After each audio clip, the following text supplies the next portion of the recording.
my History channel. Well, this is a quick video just to show you where I do my inventing. This is Studio B. Actually, this isn't Studio B. This is more Studio B.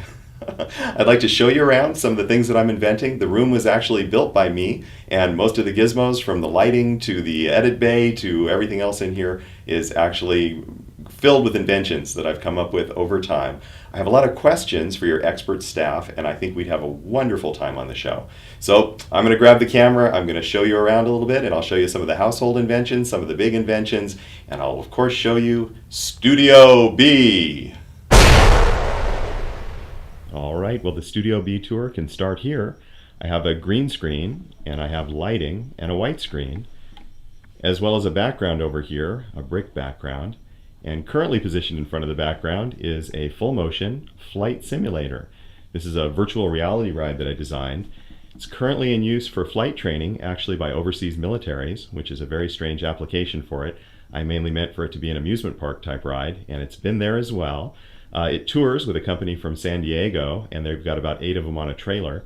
And this is one of the many things that I'd like to talk to your staff about doing a better job of marketing and protecting as well. This flight simulator actually has 180 degrees of arc.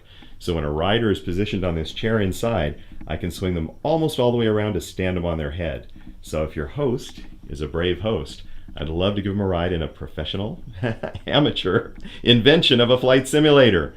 Moving around the studio, we'll do a little auto adjusting here. I have a full edit bay and suite. And the edit bay over here is what I use when I design things for customers to do a quick little video like we're doing right now, but to show them through, usually using a better background, to show them through whatever invention it is they've hired me to make for them and how to use it. So I actually have a full edit suite. I've got a sound system. I generally write my own music to go with my videos, as well as the YouTube videos that I sometimes play with. Behind there, I've got a giant sound booth. I can do voiceover work in the sound booth. I can do, it's also large enough.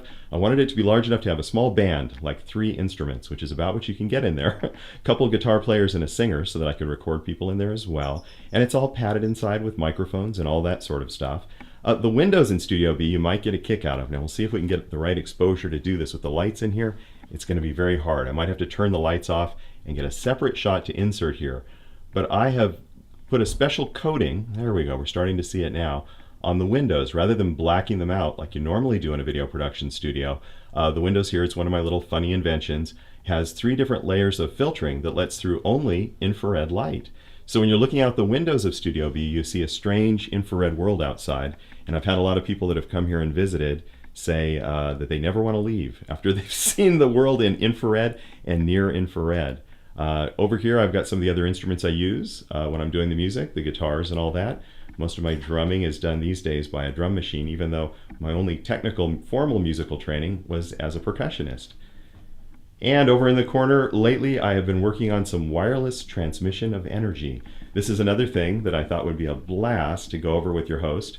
The main reason that I actually put these specific high voltage instruments together is I have a real passion to want to teach kids in schools about how fun inventing is. It's another great reason that it would be wonderful to be on the show with you, is that really is a passion. It's something I'd like to know more about. So if your host is very brave, these have been specifically designed to produce high frequency skin effect, high voltages, so that I can possibly pass a foot-long arc of electricity through the host of the show and have light a light bulb in his hand, and theoretically, it ought to be safe. Okay, and I better cop to this. This is where the welding and the fabrication and the hardcore experiments, the chemicals and all that sort of stuff go.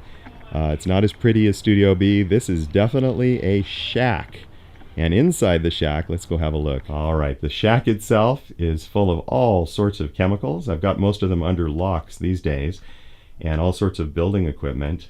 Everything from welding to metal cutting. And currently going on out here are a couple of experiments. I'm keeping those down here on the ground. Now, my shack is actually powered by some special solar panels. I've actually made some of my own solar cells. And here on the ground in these jars are some special batteries. Thomas Edison invented a battery way back in his day in the 1800s, which essentially never wears out. It has an enormous number of charge-discharge cycles. The record is 40,000 discharge cycles. So it's a battery that'll last 70 years sometimes.